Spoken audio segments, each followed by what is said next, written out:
¿Qué tal? ¿Cómo les va? Yo me presento, soy Estefanía Blanca, soy reincidente de tercer año del Hospital Internacional General de Agudos de Mar del Plata, Dr. Carlos Lende.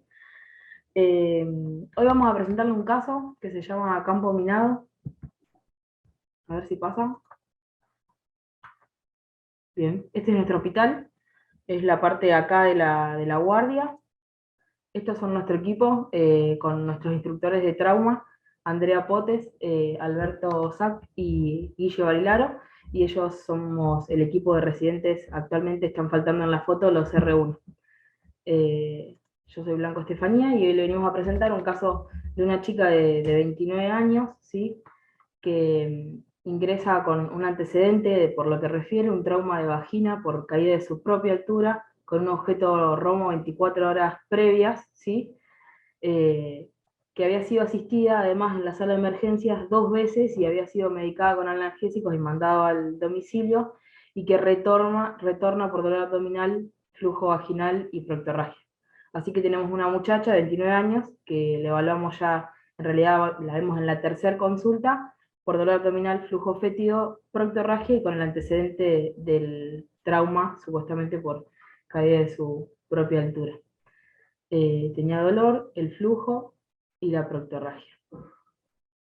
A la evaluación inicial en shock room, la vía aérea se encontraba permeable, el cuello estaba sin particularidades, pero tenía entrada de aire disminuida de manera bivasal, con una frecuencia de 28 respiratorias, saturando 92 aire ambiente, y una tensión arterial de 50 a 80, con una frecuencia de 115 y un índice de shock de 1,4.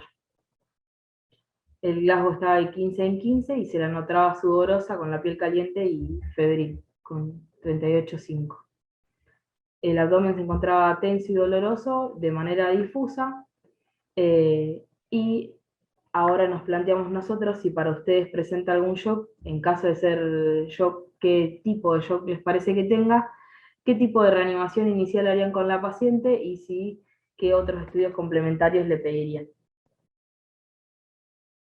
Vuelvo para Interesantísimo, atrás así Estefanía. ven el caso.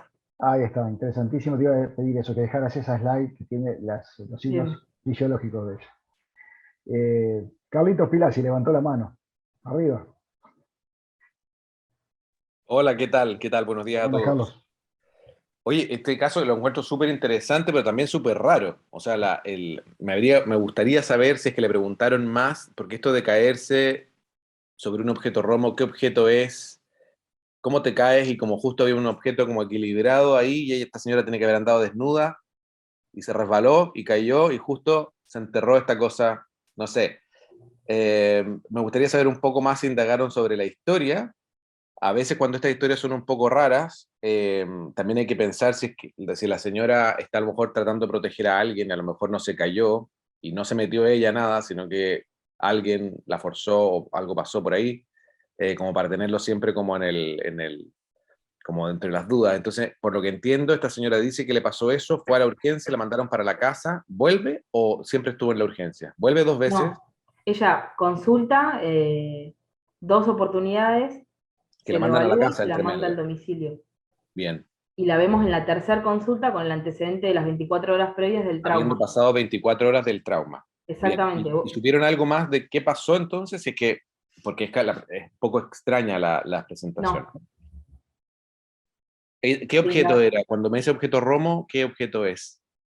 Sí, perdón, Carlos, buen día y buen día a todos. Hola.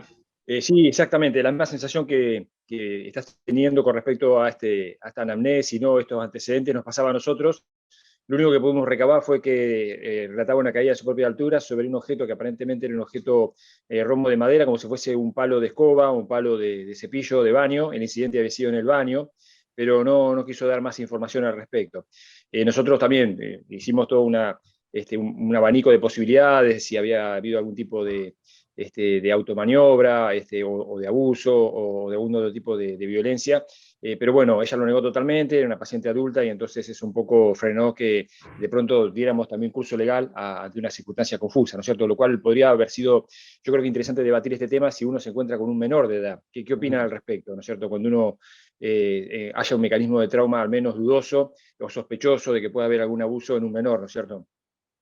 Sí, no, súper interesante porque acá en Inglaterra, por ejemplo, hay un equipo que se llama Safeguarding, que es como un equipo que evalúa, tiene como asistentes sociales, va como por ese lado y tienen también un link, hay una conexión con gente de la parte legal, ¿no? Como policías o algo así.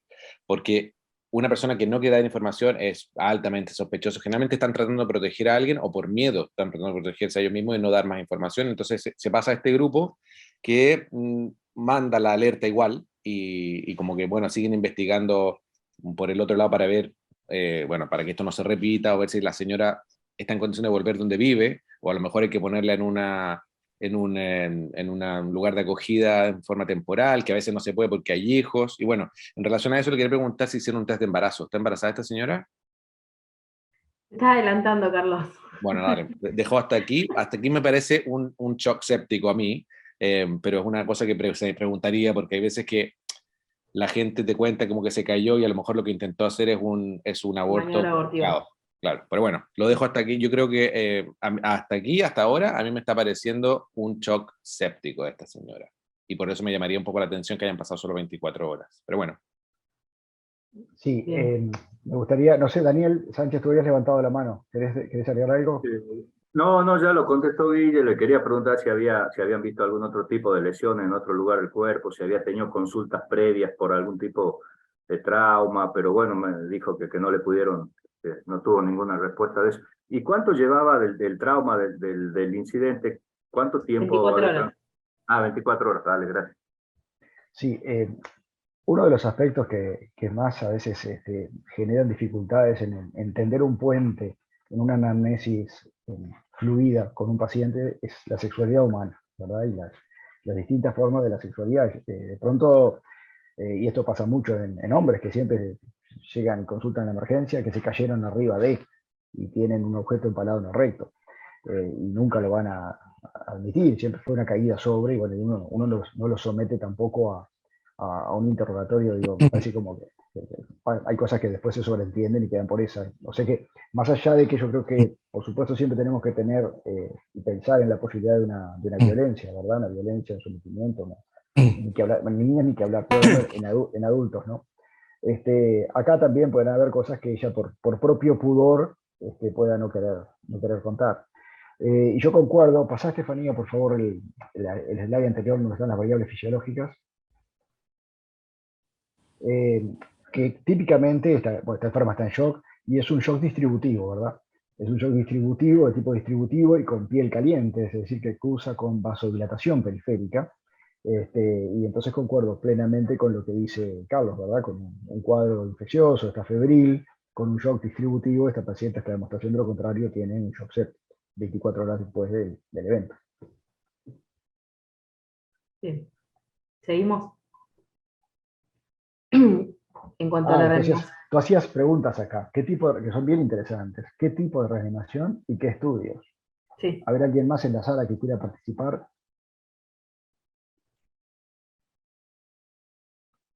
Yo no veo las manos de todos. De pronto, si alguien quiere abrir el micrófono ¿Escuchan? y empezar. ¿Sí, adelante? Sí, ¿me escuchan? Sí, adelante, adelante. Sí, disculpen, no sé cómo, no encuentro el mecanismo, cómo darle a la manito. Perfecto, doctor. Manuel López, adelante. Sí. Soy Manuel López, soy cubano, trabajo en el Comité Internacional de la Cruz Roja y esta es mi segunda participación aquí. La primera no... Gracias. Y gracias a todos ustedes por invitarme al grupo, especialmente al doctor Carlos. Estoy de acuerdo con Carlos, es realmente mucho escéptico. Todo parece, hay que pensar primeramente en un empalamiento, que es la primera causa, porque realmente es muy raro, un objeto romo, una caída de altura, puede ser víctima de un empalamiento y realmente es mucho escéptico y yo creo que la conducta no debe demorar mucho. Primeramente, debe ser agresiva con este paciente, tratar de hecho escéptico por la vasoplejía, el aporte de volumen y está indicado el uso de vasopresores. Y no debe demorar tanto, lo máximo que podemos hacer es un ultrasonido, pero la aparatomía es imponente. La aparatomía es imponente, pero sí hay que descartar el embarazo en esta paciente. Pero es bueno hacer su ultrasonido ultrasonido previamente, este embarazo, pero la conducta de ser agresiva, ya que tienen abdomen doloroso. Hay que ver si tienen signos peritoneales, si hay peritonismo, pero yo creo que la laparotomía se impone en esta paciente por el antecedente del trauma, la rectorragia que tiene y el shock séptico. Gracias. Gracias, doctor. Yo quiero destacar una cosa que se ha destacado en los últimos años desde la campaña Derrotando a la Sepsis, ¿verdad? Todos hemos tratado de sumarnos a ella, que el inicio absolutamente temprano, inmediato de antibiótico-terapia ha marcado un antes y un después también en lo que tiene que ver en las tasas de sobrevida de estos enfermos. Es decir, que esto hay que tomarlo como una verdadera emergencia terapéutica, y los antibióticos junto a la transposición agresiva y eventualmente el uso de vasopresores forma un pilar de comienzo temprano en el tratamiento de estos enfermos. Este enfermo tiene que ir a hacer operaciones ya con cobertura antibiótica, que debe iniciarse ni bien se toma contacto con él y se hace diagnóstico de Joseph. Daniel. Sí, justo, bueno, lo que dijiste vos, Fernando, le agrego, oxigenoterapia, tu paciente tiene un déficit de oxígeno importante, ¿no? A nivel periférico, y ya nomás sacaría sangre arterial para ver gasometría, ver lactato, bases, haría un control también, un hemograma, ver coagulación, estos pacientes por allá en shock séptico, empieza a aparecer trastorno de coagulación, bueno, laboratorio completo, ¿no? Para ver y principalmente el tema del embarazo. Perfecto, perfecto, gracias Daniel. Bueno, Bien, seguimos. adelante, Estefania. Bien. Se le colocó, como decía Daniel, oxígeno con mascarilla que corregía la saturación a 95. Se la reanimó de manera agresiva con 1000 centímetros cúbicos de Ringer lactato. Se le hizo gasometría y grupo sanguíneo. Se le dio morfina diluida por una cuestión de la evaluación por el dolor, ¿sí? Para mejorar la evaluación. Y hicimos un IFAS donde era negativo para el tórax y positivo para el abdomen. En el tacto rectal la paciente tenía proctorragia franca, ¿sí? Perdón. En el tacto vaginal era muy doloroso, con sangre oscura, malolienta, y no, a pesar de haber tenido analgésicos, no se la podía terminar de evaluar, y por la sonda vesical venía orina escasa, concentrada y características rojizas. Con una paciente que después de la reanimación inicial agresiva tenía una TA de 90-70, 115 de frecuencia cardíaca, el índice de shock era de 1,3 y saturaba 96 con la corrección con máscara de oxígeno. El hematocrito era de 28, 22.000 glóbulos blancos, una creatinina alterada por 2 y urea por 3, y un coagulograma alterado con un TP de 18 y una concentración de protombina al 50%.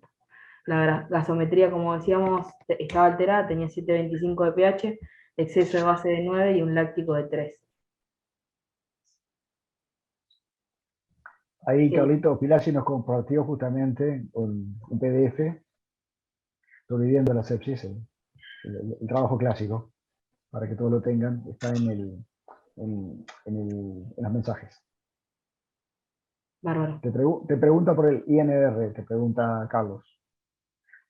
Sí, Nosotros el ring de guardia no lo tenemos. El ring, la única manera de salir es la orden específica que le podemos hacer para que el hematólogo lo haga, pero no sale, no es algo que lo tengamos de guardia el ring. Sí contamos con el TP y el KPTT. Bien. ¿Daniel? Sí, bueno, con los datos que nos está pasando Estefanía, está haciendo una falla renal o empezándola a hacer, puede ser específicamente por el shock o por falta de líquido, ¿no? Lo que se me fue el problema, Estefanía había dicho que hipoventilaba las dos bases. ¿Pudieron hacer un IFAS, a ver si había líquido pleural también o...? Para tórax es negativo. Ah, perfecto, gracias. Bien. ¿Les parece que sigamos? Adelante, adelante. Bueno, acá lo que nosotros proponíamos es a ver qué ustedes harían con esta paciente, si le habían una fibrocolono, si le pedirían una tomografía de abdomen y pelvis, si es con contraste y qué tipo de contraste que le podrían suministrar, si directamente irían a una intervención quirúrgica con una videolaparoscopía o otros, que podría ser la laparotomía, ¿no? Bien. Buenísimo el caso de Estefanía. Carlos, está Está silenciado. silenciado. Perdón. Sí, yo creo que esta señora va a terminar, obviamente, necesitando cirugía en algún momento, pero creo que habría que planificar un poquitito porque algo a lo mejor se puede hacer. Entonces yo creo que un TAC me parecería aquí lo más adecuado. Y como contraste, yo creo que me imagino que preguntan por qué contraste, a ver si que tendría algún rol el contraste rectal. Pero yo creo que sí que lo haría con contraste endovenoso, pero no necesariamente rectal. Es engorroso, en la urgencia no me va a cambiar mucho. Yo ya sé que probablemente esta señora tiene un problema infraperitoneal, probablemente además del intraperitoneal, puede ser una cosa combinada y vamos a necesitar de funcionalizar. Por lo que estamos pensando en que puede haber ocurrido con la anamnesis finalmente, ¿no? Como que pareciera que esta señora hizo algo a través de la vagina y eso pasa para atrás al recto y eso estamos bajo el peritoneo. A veces también pueden haber pasado a través del útero y o a través del fornix posterior hacia el intraperitoneo, porque esta señora estaba peritonítica, si fuera algo extraperitoneal no estaría por qué estar peritonítica, pero creo que me ayudaría a organizar un poco qué está pasando, pero empezaría desde antes del TAC, o si es que el TAC va a demorarse o no sé, lo que creo que aquí no es nunca demasiado reforzar el uso de antibióticos de amplio espectro ya. Llega el paciente y solamente con la historia por teléfono, yo diría, vamos con el antibiótico y vamos a empezar a ver a esta señora y una reanimación también agresiva. Esta señora se está chocando, se le está fallando ya el riñón, está fallando la coagulación. O sea, si no paramos esto ahora, esta señora termina muriéndose en poco rato. Así que el TAC lo haría si es que hay tiempo, pero creo que sí me ayudaría y lo haría solamente con contraste endovenoso trifásico. Mira, Carlos, acá en el texto hay varias cosas interesantes. Hay quienes dicen que no lo harían con contraste intravenoso porque tienen insuficiencia renal y agravarías más la insuficiencia renal. Pará. Después, Sí. la pregunta esta ya se la voy contestando. Sí, hemocultivos hay que sacar sin duda antes de iniciar los antibióticos. ¿Y con qué antibióticos comenzarías vos? Bueno, ahí depende un poco qué hospital y qué recursos tienes. En muchas partes se inicia con ceftriaxona metronidazol, en otros empiezan con amoxiclavulánico más metronidazol y gentamicina. Y lo refuerzo esto porque sí, es bien, tenemos una falla renal, sí. El contraste no le va a empeorar la falla renal a esta señora, probablemente mucho más. Puede aportar un poco, pero si la señora cae en diálisis o termina muriendo, eso. No sé si esto de la nefropatía por contraste, que es una cosa muy discutida también en pacientes en choque hemorrágico, es algo que no creemos muchos de nosotros. Y la verdad es que va con contraste, esto no la va a empoderar. Si la señora termina con falla renal, probablemente es producto de lo que originó el shock y no causa de las dosis que usamos ahora de contraste son muy pocas. Hay mucha discusión en esto de la nefropatía por contraste y muchos de verdad creen que es un daño menor y periférico.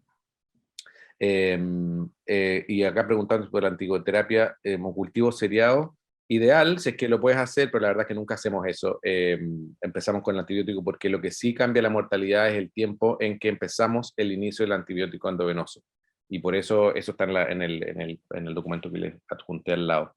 En mi hospital acá yo creo, o creo que es de bastante fácil acceso, ceftriaxona metronidazol, es de amplia cobertura y fácil no es muy caro y es fácil de agregar. Y si no, otra gentamicina con amoxiclavulánico, gentamicina endovenoso, también es una buena alternativa.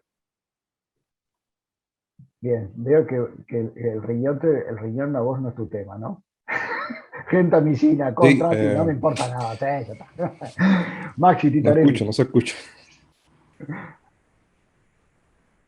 Maxi Titarelli. Hola, No se escucha. Hola, buen día. ¿Me escuchan? Sí, perfecto. Bueno, no, más allá que yo sí le haría una tomografía, digamos, para evaluar un poquito también retroperitoneo y la cavidad peritoneal, si bien hay líquido libre, eso podría corresponder también a un tercer espacio, parte del shock, ¿no? Y lo que sí iría a cirugía, y antes de operarla, haría un buen examen de rectoscopía y una colposcopía, porque ahí uno puede evaluar y solucionar si hay una comunicación, ¿no? Una perforación. Si en el tacto no se ha tocado un orificio que pase de la vagina al recto, es probable que sea muy alto, pero sí, antes de operarla, haría primero la TAC y después la llevaría a cirugía y haría rectoscopía y colposcopía. Gracias, Maxi. Guillermo. Sí, sí, ok. Sí, bueno, gracias a todos por los comentarios. Ahí había quedado algo pendiente hace unos minutos cuando todos mencionaron entre lo que pesquisarían era el test de embarazo. Y bueno, en este caso no hubo test de embarazo, es una cuestión como para discutir, para resaltar. Había habido sí en la anamnesis, en el interrogatorio se había preguntado si existía la posibilidad de que hubiese un embarazo, la mujer lo había negado totalmente. Pero bueno, obviamente creo que eso es algo que quedó pendiente y que tendría que haber estado incluido dentro de la batería de los test, que era el test del embarazo. Y después, con respecto a lo siguiente, lo que mencionaban, sí es cierto, coincido con lo que dice Carlos, de la controversia que en estos últimos años ha disminuido un poco, con un poco más de liberalidad, a hacer tomografía con contraste en el paciente que tiene una falla renal, porque muchas veces ese paciente que tiene una falla renal tiene una patología abdominal que nosotros queremos definir si es para operar o no, sobre todo cuando hay dudas de si es para operar o no, y ahí realmente el contraste puede cambiar mucho lo que uno puede llegar a ver, sobre todo en algunos pacientes. En el paciente que es delgado, por ejemplo, en pacientes delgados, con más razón el contraste permite ver mucho mejor las imágenes que el paciente que tiene cierto componente de tejido graso, en el cual eso sí le hace de interfase. Entonces realmente el contraste endovenoso termina siendo muy importante. Y la otra cuestión es con respecto a los antibióticos, que mencionaba Carlos muy bien, eso es algo que va cambiando con el tiempo. Hoy nosotros utilizaríamos cetración a metronidazol, por ejemplo, para este caso, y este caso que se está presentando ahora es de hace varios años atrás, y van a ver utilizar otros antibióticos que a veces, bueno, en base a las sugerencias de infectología, del Comité de Infectología, va cambiando el uso porque se detecta que hay resistencia a alguno de ellos. Claro, claro. Perfecto. Gracias, Guillermo. Permiso. Sí, Manuel. Perdón. Permiso. Ok, estoy de acuerdo primeramente con la combinación de antibióticos de ceftriaxona, que produce el daño renal es mínimo, casi no toca el riñón, y el uso de metronidazol como para los anaeróbicos. Pero en esta paciente hay que tener en cuenta que es una paciente que está en shock. El uso de exámenes imagenológicos, una paciente en shock es pérdida de tiempo, una paciente que está inestable hemodinámicamente. Yo creo que en esta paciente hay que hacerlo lo más rápido posible. El tacto rectal es muy importante, el tacto vaginal y rectal es lo máximo que haría en esta paciente, un tacto vaginal, un tacto rectal, y iría directamente a hacer una laparoscopia. Ninguna videolaparoscopía, porque es una paciente que está en shock, inestable hemodinámicamente, una videolaparoscopía es riesgosa, el anestesista siempre te va a poner pero. Entonces, en mi opinión, es tacto vaginal, tacto rectal, la antibiótico terapia, tratamiento de shock, vasopresores y la paratonomía. Gracias. Gracias, doctor. Daniel. Sí, coincido, ¿no? con lo de los antibióticos. Nosotros también acá usamos ceftriaxona y metronidazol. Algunas veces hemos usado también ampicilina sulbactam con metronidazol, que es otra opción, pero no es tan amplio el espectro como la ceftriaxona. Con respecto a lo que comentábamos del problema de la insuficiencia renal o del daño, el aumento del daño renal con el contraste, como decían, los estudios son bastante contradictorios y en pacientes con bajo riesgo, la incidencia de neutropatía por contraste no llega al 1%, ¿no? Y en pacientes con alto riesgo, pacientes diabéticos, hipertensos, con una insuficiencia renal un daño renal por otras patologías, llega al 15 o el 20%. Entonces, si uno pone en la balanza el beneficio, yo creo que es más el beneficio que los daños que puede causar. Y por otro lado, se puede utilizar acetilcisteína como protector renal, aunque también está medio dividido ahí los conceptos o los estudios con respecto a si realmente es beneficioso, pero parecería que sí, sobre todo si a la acetilcisteína la asociamos a una hidratación de 1,5 litros aproximadamente de fisiológico antes de llevarlo al paciente al contraste, al tomógrafo. Eso se ha visto que disminuye bastante la incidencia de lesiones renales por contraste. Gracias, Daniel. Si yo concuerdo plenamente que esta paciente, si bien, como decía el doctor Manuel recién, está en shock, No es, primero, no es un shock hemorrágico, no tenemos una canilla abierta y pensar que tenemos que cerrar rápidamente esta fuente de sangrado, como muchas veces nos sucede en trauma. Es un shock distributivo, el cual nosotros podemos empezar a tratar rápidamente con carga de volumen, con vasopresores, y yo creo que, por supuesto que esto depende de las condiciones en el hospital en el que uno está, pero bueno, llevarlo de pronto a trasladar al tomógrafo, si no, el traslado al tomógrafo no implica el traslado y la ejecución de la tomografía un tiempo desmesurado, si todo funciona más o menos fluidamente, yo creo que los beneficios superan las desventajas de lograr una imagen. ¿Y por qué? Porque clínicamente ya sabemos que tiene una fístula rectovaginal traumática, o sea, no es para develar ese misterio. Clínicamente ya sabemos que la enferma está séptica y posiblemente tenga una celulitis pelviana. Entonces ustedes dirían, y bueno, ¿y para qué nos va a agregar la tomografía computarizada? Esta tomografía nos puede mostrar el grado de extensión de la retroperitonitis ascendente que pueda tener esta paciente. Y puede tener gas que le llegue al diafragma o a una mediastino, no sabemos hasta dónde va. Y eso es un indicador también terapéutico y también pronóstico. Entonces yo creo que esto puede ser de utilidad no para develar un diagnóstico que clínicamente ya sospechamos bastante, sino para evaluar el impacto y la extensión de su proceso infeccioso. Carlos. Sí, solo agregar en relación a las medidas, ya que vamos a usar el contraste, o que usamos el contraste normalmente en estos pacientes, han habido estudios que comparan tres cosas: bicarbonato, N-acetilcisteína y hidratación. Y lo único que han mostrado diferencia como protectora es solamente la hidratación, que es algo que vamos a estar tratando en este paciente. Y por eso es un factor confundente, como decía Daniel, porque, claro, cuando se ha probado la N-acetilcisteína, nunca va sola. Cuando la probaron sola, la verdad es que no tiene mucho efecto. Entonces, a veces los que lo usan como, bueno, porque entre ponerle y no ponerle, parece que pocos efectos colaterales y algunos la ponen. Pero la verdad es que es una pérdida de tiempo en los estudios más grandes y no tiene ninguna diferencia. Así que, como a esta paciente lo que hay que hacer es reanimarla, yo creo que eso es suficiente. Y no le daría ni bicarbonato ni NAC, porque al final va a ser agregar cosas que no van a mejorar mucho. Y estoy totalmente de acuerdo en que sí, en este caso me puede ayudar. Acordémonos que esta señora además está produciendo menos orina, podrá tener una lesión de vejiga o de uréter. A veces eso es difícil de evaluarlo en el intraoperatorio. Hay otras cosas en el retroperitoneo, como decía, la extensión de esta infección, creo que nos puede dar pistas de qué hacer. Así que totalmente de acuerdo en que sí, a mí me gustaría tener una imagen en este paciente, si es que está disponible. Gracias, Carlos. Estefanía, seguimos adelante. Continuamos entonces. Nosotros, como decían algunos, se hizo la tomografía, ¿sí? En este caso fue una tomografía simple. Lo que podíamos ver, no sé si hay alguno de los residentes que la quiera comentar, si no la comento, la comentamos. Tiene neumoperitoneo, si le vemos algo de líquido libre, no se puede ver el Para que nombre. alguien te dijo yo, espera. Acá, sí. Malena dice yo, neumoperitoneo, líquido libre. Dale, Malena, seguí. Dale, Seguite el pasa a la micrófono. siguiente. Esa se sigue viendo.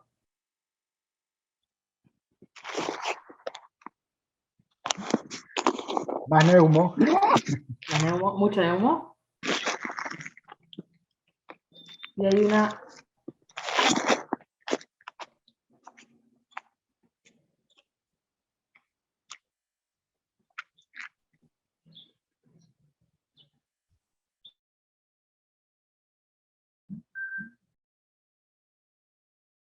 En esa imagen pueden ver algo, ¿vale? Exacto. Gas presacro. Exactamente. Exactamente. Bien. Y ese gas presacro está más allá del mesorrecto. Sí. Acá Daniel Sánchez te pregunta si tenés imágenes de tórax. No las pusimos, era más que nada atelectasia, no mucho más, como del CIRS.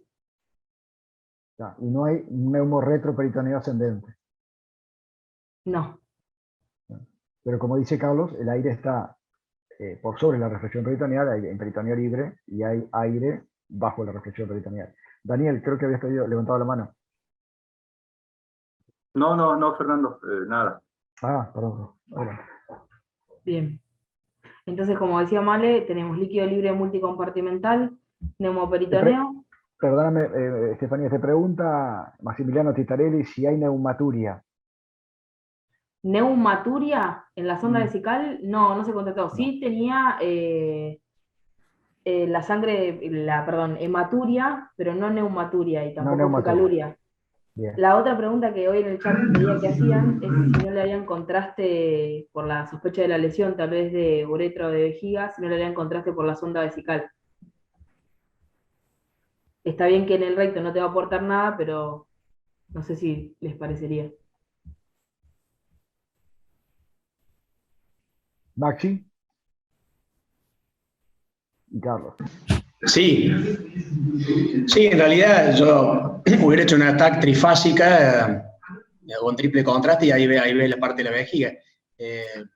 No, me pareció ver ahí en la cúpula, debe ser la cúpula vaginal, entonces en el corte sagital una burbuja de aire cerca de la vejiga. Probablemente debe ser la cúpula vaginal. Claro, ahí abajo. Y el contraste en la vejiga se podría hacer, pero si hacemos una trifásica con fase excretora, la podríamos evaluar también. Bien. Gracias, Maxi. Carlos. Sí, era eso, agregar una cuarta fase, que es la fase tardía, o sea, una fase sin contraste, una con contraste venoso y una con contraste arterial, un bolo dividido, un split bolus que se llama, y con eso y dar 10 minutos después de la primera inyección del bolo, tomar otra vez un TAC, que a esa altura ya vamos a tener contraste de los uréteres y vejiga, así que nos va a servir para ver la fase excretora. Así que yo tampoco le pondría contraste por la sonda. Sí. Daniel.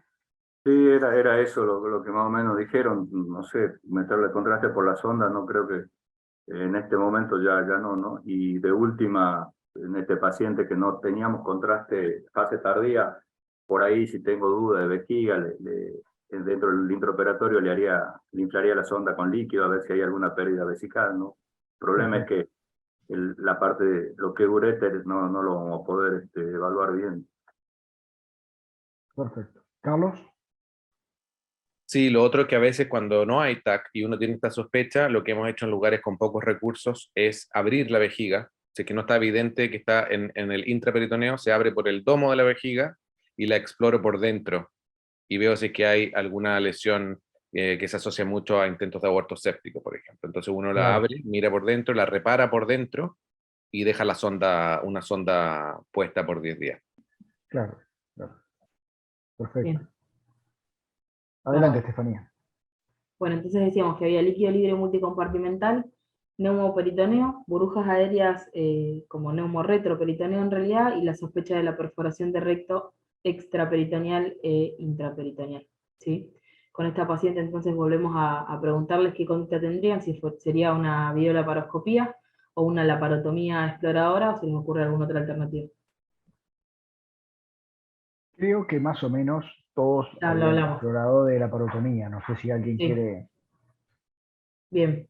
Había Se optó por la unanimidad de criterio. laparotomía exploradora, se le dio tratamiento con ciprofloxacina metronidazol, es lo que decía Guille, se le colocó una vía central para la medición de la PVC, que estaba baja, se la reexpandió con 1000 centímetros cúbicos de Riller lactato y se le administraron 4 unidades de plasma fresco. La diuresis por hora era de 70 centímetros cúbicos y había la sospecha de la lesión de recto extra intraperitoneal, y a los 90 minutos del ingreso se le realizó la laparotomía exploradora. Se la abordó por una mediana supra-infraumbilical, se la posicionó en una posición de Lloyd Davis, y previamente, como el examen previo era dificultoso por el dolor, se le hizo la evaluación bajo anestesia. El tacto vaginal se tactaba una laceración del fondo del saco posterior, y al tacto rectal una laceración también del recto extraperitoneal, y se le hizo la mediana suprainfraumbilical. Se constató salida de líquido espontáneo de características fecaloides y se le visualizó la lesión que pueden ver en la cara anterior del recto, con tejido necrótico y que comunicaba con la vagina. En ese momento se le pide al cirujano que estaba en lo que sería haciendo la evaluación vaginal, y se podía ver cómo el dedo del guante se insinuaba a través de la vagina, a la cavidad abdominal. ¿Sí? Esa era la lesión que se podía visualizar, con una laceración del 50% de la cara anterior, con tejido necrótico, y que dentro de las lesiones de recto entraría dentro de la 4 con lesión de toda la extensión de la pared del recto, intraperitoneal. Ahí tenemos la localización anatómica y cómo habría sido el trauma y la lesión de la pared anterior del recto y la vagina. No sé por qué repite 2 veces. Ahora con esta paciente y con estas condiciones, sabiendo la lesión que tiene, les preguntamos a ver qué conducta... Perdón, perdón, Estefanía, quería hacer una pequeña aclaración por para que quedara claro antes de las propuestas no tácticas. Bueno, ya ahí Carlos estaba pensando en un control de daños, más allá de con qué técnica, pero básicamente una táctica de control de daño por la condición de la paciente. Pero antes de pronto de esta filmina, para que ustedes nos den su opinión, entonces las lesiones que se encontraron fue, aparte de una peritonitis fecal, una lesión bien en el medio del fondo de saco de Douglas, que comunicaba directamente con la vagina, o sea, había una laceración del fondo de saco posterior de la vagina que comunicaba con la cavidad peritoneal, y después lo que se encontró inmediatamente adyacente, enfrente a eso, una lesión del recto intraperitoneal, la cara anterior, esa imagen que se vio con necrosis alrededor de la lesión, una lesión destructiva, esa que se está mostrando allí. Esas fueron, digamos, los 2 orificios que se encontraron dentro de la cavidad en ese momento. Pero se había tocado a través del tacto rectal, antes de iniciar la cirugía, como decíamos, una lesión que parecía estar más en la cara posterior y más baja, como si fuese también en el recto extraperitoneal. Es decir, que un poco la imagen esa de la flecha es lo que uno piensa, ¿no? Porque siempre en ese momento, cuando uno está operando a un paciente, intenta rápidamente, en forma minimalista, reproducirse mentalmente qué fue lo que pasó, para decir, bueno, pasó esto, estas son las lesiones, entonces hagamos esto. Y uno sabe que, bueno, siempre hay sesgo en eso, uno puede equivocarse exactamente en cómo fueron las lesiones, pero bueno, uno intenta al menos, lo conversa con sus compañeros, de hacer una aproximación de qué fue lo que sucedió, ¿no? Como paso previo a tomar las decisiones. Así que ahora sí, bueno, un poco las propuestas de varias opciones terapéuticas que mencionaba Estefanía. Yo creo que además, Estefanía, yo te voy a preguntar, igual, Guillermo, para responder esta pregunta, más allá de esta descripción muy buena que nos está dando desde el punto de vista anatómico, de lo que es la situación anatómica regional, como pasa siempre en trauma, y en este caso es una sepsis, pero bueno, es lo mismo que de forma estable, cómo está la fisiología del enfermo. Porque creo que para la toma de decisiones, eso es tan importante, o más, decir, bueno, yo voy a hacer esto, bueno, qué enfermo tengo. El balance anatómico y dónde estamos parados en este momento en requerimiento de los opresores, requerimiento de volumen, cómo está su presión arterial, cómo está su lactato.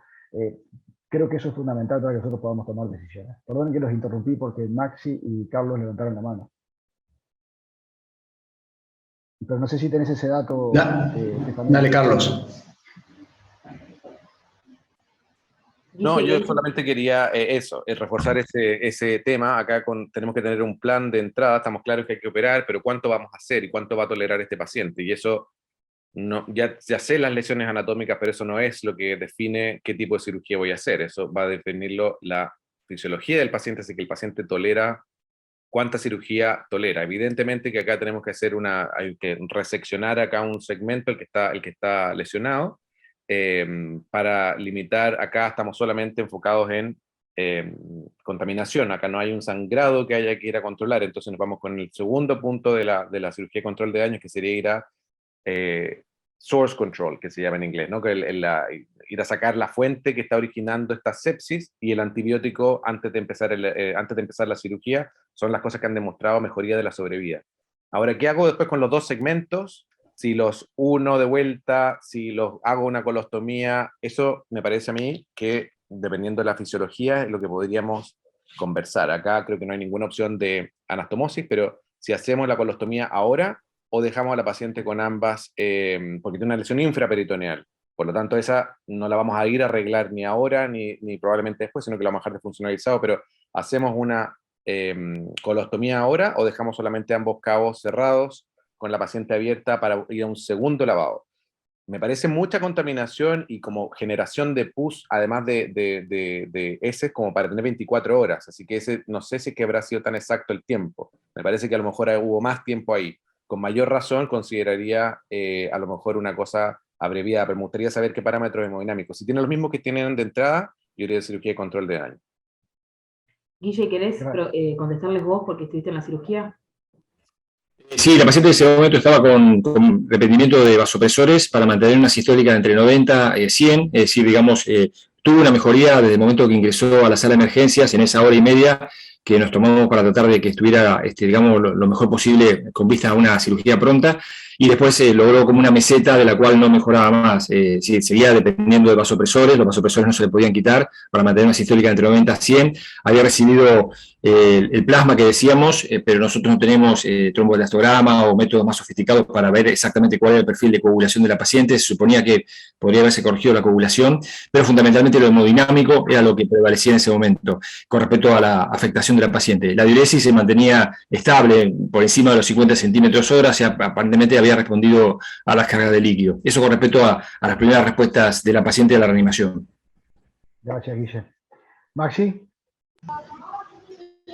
Bueno, no, yo creo que importa, hay que plantear que tenemos dos pacientes, el tiempo de demora cambia la conducta, por supuesto. Acá el orificio que uno ve ahí en la foto de la cirugía, el orificio de salida, en la parte del recto, digamos, peritoneal, y tiene también otro orificio de entrada que comunica con la vagina, que yo no sé si han hecho ahí con espéculo, pero si uno tuviera, inicialmente llega esta paciente sin demora, probablemente todo eso podría ir a rafia primaria, seguramente tendríamos otra situación, por supuesto. En este contexto, yo vuelvo a repetir, lo mejor es con un espéculo en vagina y en recto, que lo hemos usado, rafiar los orificios de entrada, digamos, y en el orificio ahí de la cavidad peritoneal, sí, yo creo que tiene muchas horas de demora, tiene mucho color feo, pareciera más hora que 24, y me parece que sí, que habría que resecarlo y después, bueno, puede ser la duda ahí de hacer o no la colostomía o abandonarlo. Creo que un paciente que va a tener que quedar abierto y salir rápido. Perfecto, gracias, Maxi. Daniel. Sí, yo coincido con Maxi, con Carlos. Para mí lleva más tiempo, ¿no? Por cómo estaban los bordes de la herida y todo. Me preocupa también que, como dijo Guille, ahí parece una perforación en la cara posterior del recto. Aparte, en la tomografía se veía aire presacro. La mujer está con noradrenalina, tiene alterada la coagulación, que ahora debe estar más alterada. Los excesos de base deben haber subido. Yo lo que haría es directamente, esta mujer va a quedar abierta, haría control de daño cerrando los cabos, no sé si le haría ostomía, yo creo que no, en el contexto que está la mujer, y vería de drenar el presacro. Como va a quedar abierta en 24, 48 horas, cuando esté mejor de su parte interna, la vuelvo a llevar a quirófano y ahí sí haría ostomía o otro tipo de cirugía, dependiendo de cómo esté en ese momento, ¿no? Yo levanto la mano y me doy la palabra, soy bárbaro, ¿no? Sí, yo, Manuel López. Adelante, adelante, Manuel, adelante. Ok, Adelante. estoy muy de acuerdo. Lo primero que haría es virarme y preguntarle al anestesista, ¿cómo está el paciente? Si el anestesista me dice, no, el paciente está mal, sigue en shock, estoy de acuerdo con el doctor, ligo el cabo distal, paso el drenaje a través de la vagina, que quede en el espacio presacro, intraabdominal o extraperitoneal, y otro drenaje intraabdominal. Es lo mínimo que haría. Si el anestesista me dice, no, la paciente está mejorando, ya está saliendo ya, haría también lo mínimo. Cuando más colostomía en asa, no jamás, colostomía en asa, lavado de la cavidad, drenaje intraabdominal, transvaginal y ya. Y ya después más adelante podría hacer una cirugía más planificada, más extensa. Gracias. Gracias, doctor. A mí me da la impresión, por las imágenes que mostró Estefanía, por supuesto que hay que estar ahí, ¿no?, en el acto operatorio, pero que el control del foco infeccioso no lo vamos a lograr solamente con drenajes, y acá hay que resecar. Hay que resecar tejidos necróticos, creo que es lo mínimo que podemos hacer, aunque todos estamos de acuerdo que esta no es una paciente para grandes procedimientos, para un control de daño. Pero bueno, creo que el control del foco infeccioso implica pasar una máquina lo más abajo, dar un maquinazo arriba, y después viene una discusión que no es tal, creo que es más semántica que otra cosa. ¿Qué hacemos con el cabo distal? Se abandona. ¿Qué hacemos con el cabo proximal? Yo creo que ponerse a hacer la colostomía desde el punto de vista técnico puede ser con maduración temprana, es decir, hacemos una colostomía formal o exteriorizamos el colon hacia afuera y punto, lo dejamos a través de un orificio de la pared.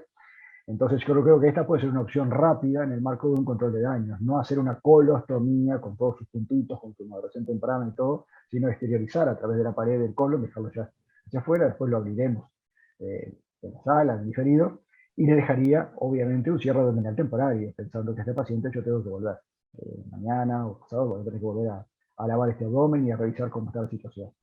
Pepe Lorenzelli y Carlos Pinazzi. Sí, sin duda es para un plan de relaparotomía programada. No intentaríamos nunca una reparación primaria en estas lesiones, eso no cabe duda. Y intentaría, si puedo, si logramos mejorar desde el punto de vista hemodinámico, hablaría con el anestesista y si nos da para hacer una colostomía, le haría una colostomía.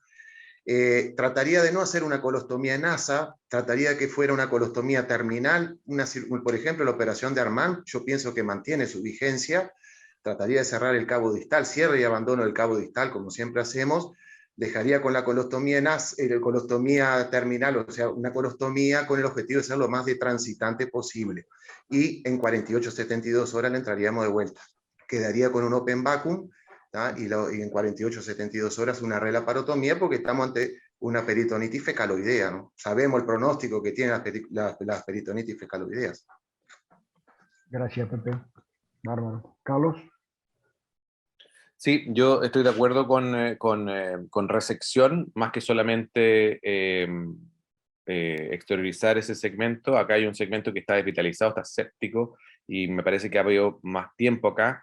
Pero bueno, por eso normalmente decimos que en la cirugía de control de daños hacemos lo menor posible. Y el objetivo que tenemos que ir acá es a limitar la infección, o sea, sacar la fuente donde tiene hecho un hoyo y ese tejido está muerto, bueno, ese tejido se saca, y los bordes los veremos en otro momento. Lavar a esta señora, yo dejaría el abdomen abierto, para mí, yo no le haría colostomía en una primera instancia, hay que ver cómo evoluciona eso, muchas veces al final terminamos incluso resecando un poco más después y acortando un poco esa colostomía. Esta señora va a necesitar droga vasoactiva porque está séptica, está vasoplégica, por lo tanto eso a veces también nos empeora a veces la perfusión de los cabos, y quiero tener una buena perfusión para saber dónde hacer la colostomía, y esta paciente además va a tener reanimación con líquidos, por lo tanto tiene un riesgo de síndrome compartimental abdominal alto, está inflamada, va a recibir líquidos, tiene una sepsis.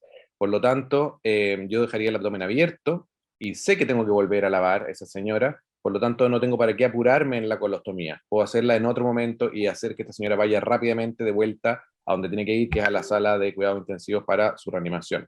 Puede poder monitorizar esa coagulopatía, que probablemente estar peor, ver qué está pasando. Si esta señora, no sé qué pasó, si tiene algunas otras cosas, a veces estos pacientes incluso para poder bajar la cantidad de droga vasoactiva se le agrega corticoides, que algo que sí se puede hacer en pacientes con shock séptico, que no aplica para otros shock.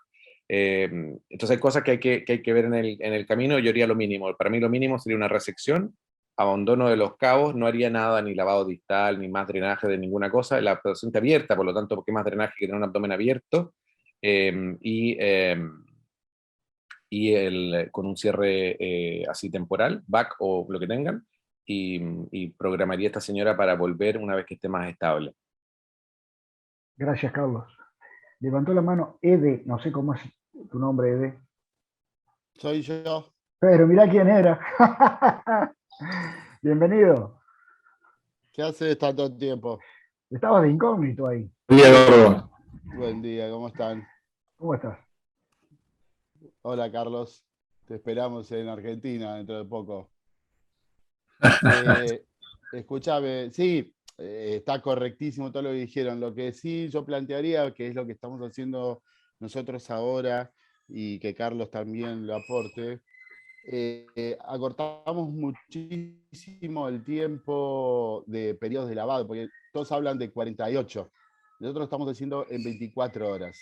Y en 3 días ya lo cerramos. Y lo otro son 6 días o 7 a veces.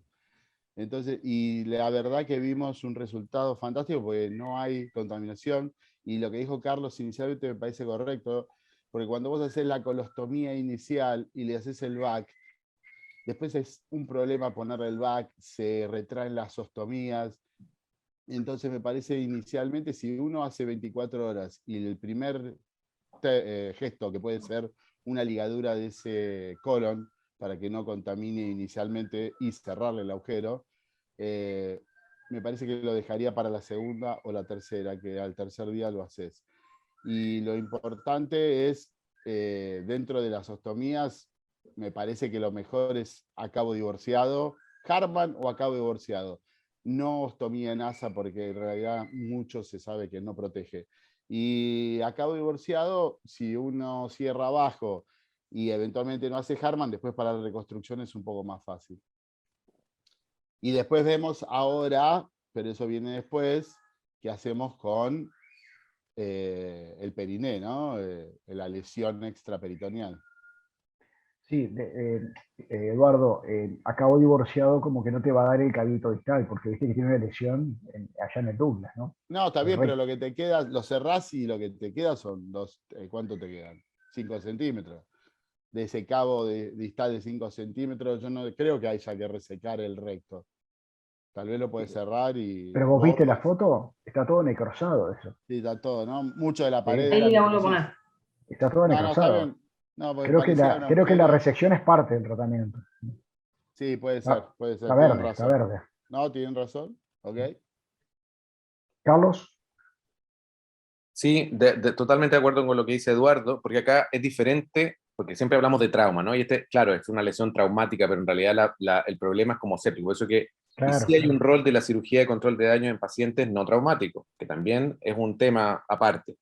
En esta señora, yo creo que hay un problema acá, que como el problema es la sepsis, a veces uno la lleva a estos pacientes antes, y estoy de acuerdo con Eduardo, en que a veces eso es parte también de su reanimación.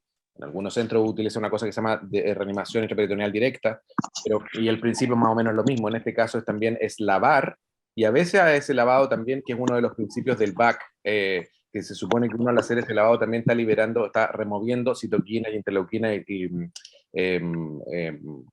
partículas que son relacionadas con la inflamación de estos pacientes, que es lo que finalmente está poniendo a estos pacientes en este estado tan mal fisiológico. Y entonces hacer este lavado aparentemente también sirve en ese sentido. O sea, acá sabemos porque habían deposiciones acá, ¿no? Habían heces dentro del abdomen, así que un lavado generalmente nunca es tan suficiente.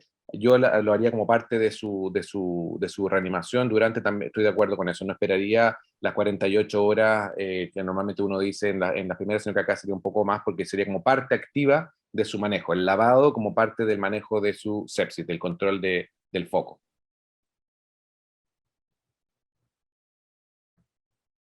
Gracias, Carlos. Bueno, Estefanía, Bueno, seguimos. contanos. Nosotros lo que se hizo fue desbridamiento de la lesión que tenía, que se veía en la cara anterior del recto, sutura de la vagina, del recto intraperitoneal, colostomía sigmoidea, lavado rectal y drenaje perineal y cierre del abdomen transitorio. Ahí se puede ver cómo había quedado la lesión posteriormente, viste que se veía con el tejido local lesionado, posterior al debridamiento había quedado así, se veían bordes aceptables y se había hecho con Bicre. Bien. Se hizo el lavado peritoneal, como habíamos dicho, la colostomía sobre la orilla, el lavado rectal distal desde la colostomía con la dilatación anal y drenaje perirectal bilateral desde el periné. Ahí tenemos a la paciente, cómo tenía exteriorizado ya el colon y cómo se estaba realizando el lavado. Cuando se realiza el lavado desde la colostomía se visualizó por detrás de lo que sería el recto, en la zona presacral, salida de líquido, ¿sí? Y se decide de líquido de material fecal. Se decide la realización de la búsqueda de la lesión para poder realizar la sutura del mismo. Cuando se está haciendo las maniobras de espedamiento presacro, tiene un sangrado venoso importante con una paciente que se desploma con una TA sistólica de 75 milímetros de mercurio, y con esa paciente, con la inestabilidad hemodinámica, se decide un control de daños, con la realización de un packing presacro. Ingresamos a una cirugía que no era la idea de realizar un control de daños y terminamos con eso. Ahí se puede ver la RAF. No sé si me ven el cursor, que se ve acá. El bike. Sí, se ve, sí. Bien.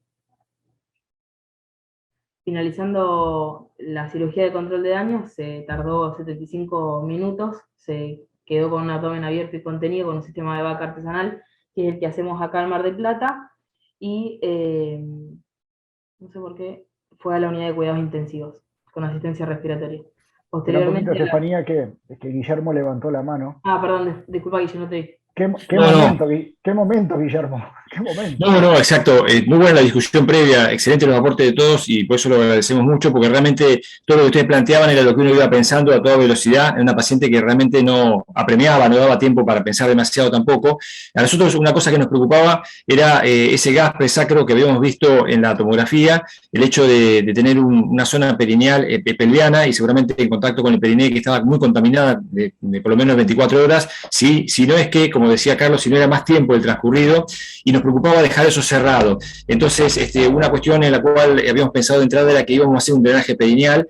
Nosotros no hacemos el drenaje presacro de pronto más tradicional, donde se corta el RAF anocoxigio, sino que hacemos 2 incisiones en ambas fosas isquiorrectales, que bueno, de pronto es un poco menos traumático y más sencillo que cortar el RAFE, y de esa forma uno, bueno, deja bien drenado todo lo que sería el espacio pelvis subperitoneal, ¿no? Ese sector que es un nicho en el cual a veces puede quedar ahí acantonada una infección que puede ser muy, muy grave porque se difunde por tejido celular.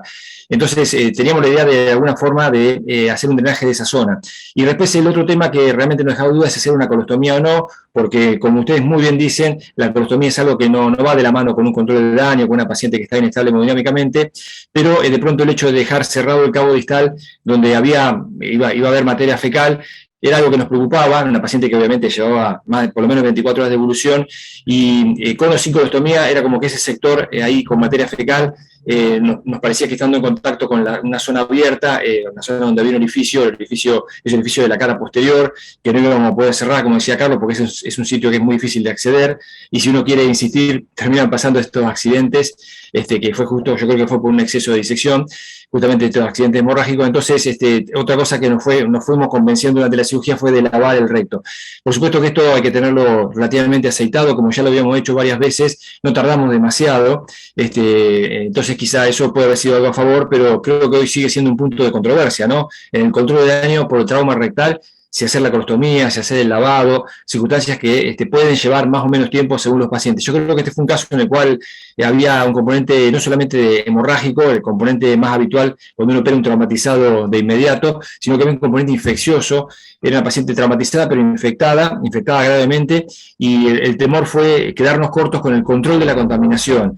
Sabíamos que había que negociar un poco más de tiempo operatorio, un poco más de maniobras, pero bajar un poco la incidencia de que la paciente siguiera séptica o que nos quedáramos cortos con el control de la contaminación, y ahí fue donde tomamos la decisión, que es totalmente discutible, de la colostomía, el lavado y el drenaje perineal. Eso fue un poco el pensamiento en vivo, ¿no? Digamos, en ese momento. Creo que es un tema que hay que tallarlo, ¿no? A cada paciente en particular, según el tipo de lesión, según la reserva del paciente, y uno tiene que jugar con eso. Hacemos de más, nos pasamos con el tiempo operatorio, nos pasamos con el sangrado, o hacemos de menos y por ahí nos hemos quedado un poco incompleto o insuficiente con el control de la contaminación. Esa es la gran duda. Excelente, Guillermo, el análisis y la aclaración. Gracias. Bueno, Estefanía, contanos. Estamos en 48 horas en la UCI. Sí, 48 horas después de la conducta inicial tenía mejoría de los parámetros cardiorrespiratorios y del laboratorio. El coagulograma había corregido. Tenía un estado ácido-base con pH de 7,33, sexo de base de 6 y un láctico de 2. Y en la cirugía de revisión se retira el packing. Había líquido en la cavidad, era líquido seroso. El packing presacro estaba sin sangrado y las suturas estaban indemnes. Se decidió la interposición de Piplón entre la sutura de la vagina y del recto y el cierre anatómico de la paciente. En la evolución, al tercer día posoperatorio, luego de la segunda cirugía, llevaríamos quinto de la consulta, se da el winning respiratorio, se extúa, y al séptimo día la paciente ya estaba en el piso de cirugía general, cursando de todas maneras una infección de la herida quirúrgica, una infección urinaria, y estaba cubierta ya con PIPER-TAS, y se le otorga el alta del hospital a los 15 días de la segunda cirugía.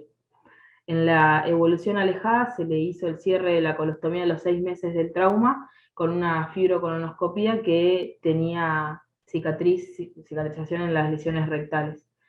Nosotros lo que motivó la lectura fueron 2 artículos sobre la conducta, y lo que encontramos es que obviamente, como siempre en el trauma, la experiencia bélica es la que marca la conducta, y que en la Primera Guerra Mundial, por ejemplo, en la civil había una mortalidad del 100%, porque se le hacía prácticamente un TNO. Ya con el avenimiento ya de la Primera y la Segunda Guerra Mundial, en el 45, con la derivación fecal, ya había bajado al 40%. Y después se incluyó, por último, el drenaje presacro y el lavado del recto distal del cabo. Eso es del artículo donde lo leímos. Y por último, esta es un artículo de los colombianos de Cali, publicado en el 2021, donde nos habla de cómo uno abordaría a este paciente, obviamente con una lesión del recto, que obvio, como todo trauma, es el ABC,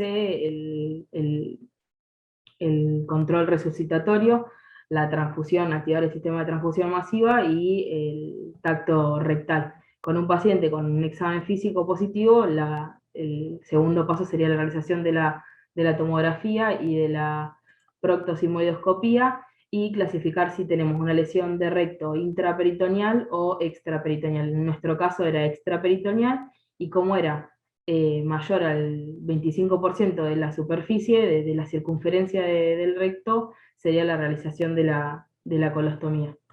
Después encontramos otro artículo que tal vez se ajusta un poco más a lo que nosotros hicimos, donde podemos ver que tenemos la lesión extraperitoneal del recto con la destrucción mayor al 25%, o por ejemplo tiene asociada la fractura pélvica, donde se hace la derivación fecal, donde plantean el Harman y el espacio presacro cómo se encuentra.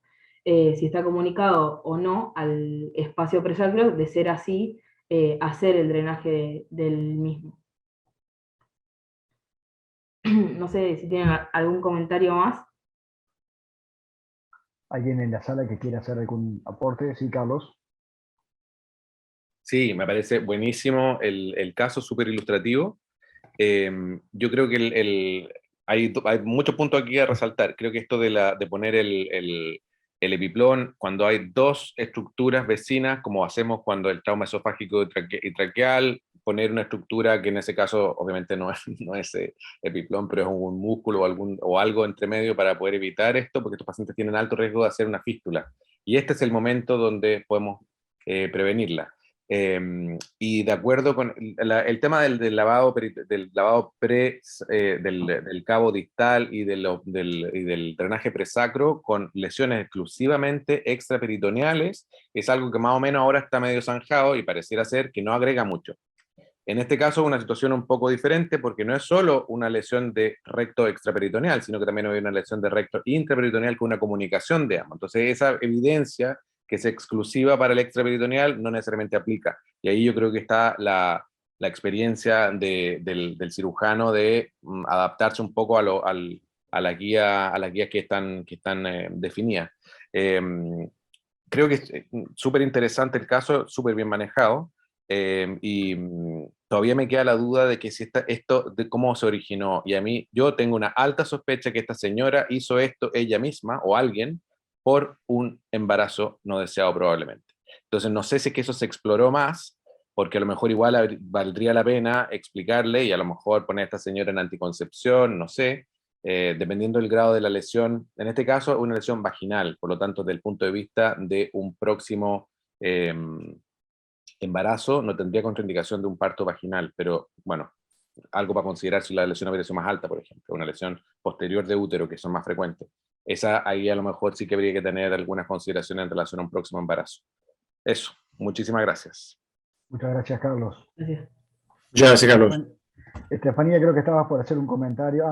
Antes que Sí, cierres tú, Estefanía. nosotros haciendo la revisión del caso en los errores que hubo... Pará, antes que cierres. Perdón, Disculpame. Maxi, si no lo vi. Sí, Maxi Titarelli. Buenas, ¿sí me escuchan? Sí, perfecto. Sí, yo voy a volver a plantear, digamos, que es muy importante el tiempo de transcurrido de esto, porque si esto hubiera llegado a la paciente con horas de evolución, o probablemente hubiera sido todo candidato a rafia primaria, sin colotomía y sin nada, ¿no? Yo pienso que una rafia desde la vagina por colposcopía, del recto, si uno llega también por ahí por rectoscopía, y por supuesto la lesión peritoneal también con rafia primaria. La hora de evolución nos lleva a hacer este tipo, con la paciente en sepsis, tomar decisiones distintas. Pero con respecto a eso de las clasificaciones, el 25% y todo eso, creo que viene cambiando. Ya hay muchos artículos que hablan de evitar las colostomías, salvo en casos muy necesarios. Incluso en diverticulitis, llevamos al plano de lo inflamatorio. Un Hinchey 3B, uno hace resección anastomosis primaria y tiene una perforación y tiene peritonitis, y bueno, eso viene como muy cambiando muy aceleradamente. Nosotros tenemos, incluso Sebastián Vélez, bueno, que está de vacaciones, ahora siempre sabe conectarse, hizo su tesis doctoral en rafia primaria de colon, en lesiones penetrantes, y en esa casuística, que hay más de 120 casos, hay 4 resecciones de anastomosis primarias de colon que anduvieron bien, digamos, siempre hay que seleccionar muy bien los casos. O sea que a veces con más del 25% de la circunferencia uno puede hacer la rafia primaria, no en esta paciente que ya estaba muy evolucionada, ¿no? O sea, me parece importante que así como va evolucionando la patología inflamatoria, el trauma también, y hay artículos ya que hablan mucho de evitar hacer colostomías, porque después hay que retransitarlo, ¿no? Y tiene su mortalidad, su pérdida laboral, y bueno, todo lo que ya conocemos con eso. Muchas gracias. Perfecto, gracias, Maximiliano. Bueno, ahora sí, Estefanía. Bien, nosotros creemos que hubo una sucesión de eventos tal vez desafortunados en la evaluación no solo inicial de la paciente, que determinó qué conducta iba a seguir, y lo que vimos de la sumatoria de errores en la teoría del queso Gruyère de James Rayson, es que obviamente en la conducta inicial, en el momento del trauma, no haber realizado una evaluación exhaustiva de la paciente, que ante el trauma vaginal obviamente y el dolor abdominal no sospechar una lesión y por lo tanto no obrar en consecuencia y pedir un estudio complementario, como podría ser la realización de la tomografía y utilizar la tomografía con contraste endovenoso, y en la cirugía ante el hallazgo de la lesión rectal única no explorar tal vez a través de la luz anterior de la lesión del recto la cara posterior, para evitar tener que explorar tal vez de manera presacra y tener la consecuencia de que la paciente termine con el packing. Y en ese caso, obviamente, la reoperación, ¿no? Queremos agradecer desde la residencia siempre que encontramos la oportunidad de participar. Esto es muy constructivo para los residentes, porque nos ayuda mucho en la evaluación inicial de los pacientes. Gracias. No, al contrario, los agradecidos somos nosotros, Estefanía. Te felicito, una excelente presentación. Felicitaciones a Guillermo y todo su equipo, un caso muy interesante, del cual realmente, como siempre, sacamos muchas enseñanzas. Así que bueno, gracias a todos los que participaron, los que hicieron sus aportes, sus valiosas consideraciones, y gracias a todos los integrantes de la sala por acompañarnos. Que tengan un muy buen fin de semana. Nos volvemos a encontrar el próximo sábado. Gracias. Gracias a todos por los comentarios. Que sigan bien, hasta luego. Saludos. Gracias. Buen fin de semana a todos.